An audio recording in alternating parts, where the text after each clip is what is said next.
Hello everyone, welcome to this video lecture on domino logic. In my previous video, I have explained how the circuit design will be in dynamic CMOS logic and the problem associated with the dynamic CMOS logic. So here in the figure, you can observe the domino logic where the first stage, the first half of the circuit is same as dynamic CMOS logic. The inverter is added at the output, means the final output is taken from the inverter here. This makes the domino logic circuit. The first stage will be same as the dynamic CMOS logic, and at the output of the dynamic logic we are going to put one inverter, and output of this inverter will be the final output in domino logic.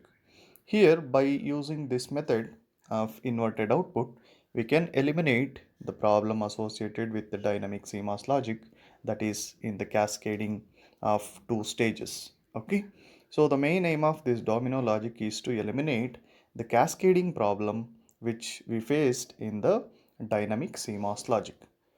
Okay, now let me take an example of cascading two inverters. Okay, cascading two inverters, you can see in this particular figure. Here I have cascaded two inverters which I have designed using domino logic. Okay, the first half of the circuit, here is the first half of the circuit which is indicating an inverter designed using domino logic. You can observe here I have an inverter at the output. So out 1 is the output of this first stage. Okay, that out 1 is given as input to the gate of the second stage, and output 2 or out 2 is the output of the second stage. So here we will be having two stages, and inverter is giving the output, means it is the domino logic. Now we need to analyze how actually this circuit is going to work with respect to the clock signal is concerned. Here also, when the clock signal is 0, this first half of the dynamic logic is going to give the output as 1 because of this transistor is on, and because of the inverter at the output, out 1 will be high. Here in the timing diagram you can observe when clock is 0, V in is 1, let it be, no issues. Output will be, the output will be 0. Out 1 is 0 and also out 2 is 0. Why? Because the same clock signal we are applying to the second stage also. So we are applying a synchronous clock here for the first stage as well as for the second stage, so that we can get to know it is a pre-charge stage. Okay, so in the evaluation stage we need to observe this particular circuit actually how it is going to behave. In the evaluate stage, let me consider the input as 1, Vin is 1 now. Okay, this Vin is 1 and clock is 1. Clock is 1 means this transistor is going to off, this transistor is going to off, this will be turned on and this will be turned on.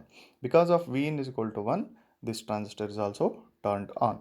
So what happens to the output of this stage when Vin is equal to 1? This goes low because of the discharge path here to the ground. This transistor is on, making a path, so output will be 0. Because of output 0, V naught 1 is 1. At this stage output is 1. That's why here in V naught output 1, you can observe it is increasing to VDD. V naught 1 is initially 0 and it is increasing to VDD. It is taking time. So because of that, output 2, since it is getting the value 1, this output 2 is also increasing to 1 because this is getting a path to discharge, and output 2 also increasing to 1. Okay, so this is when the input is 1 in the evaluate stage. So in the dynamic CMOS, if you observe this particular case, this output 2 will not increase and it will be in 0 state itself in the dynamic CMOS logic.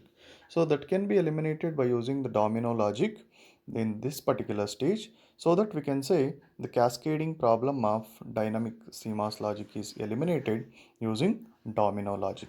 Okay, In the previous video, I have explained how actually that dynamic CMOS logic is going to give the error state when we are going to cascade the two stages of dynamic CMOS.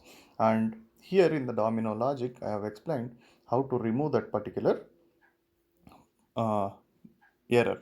Okay. Thank you.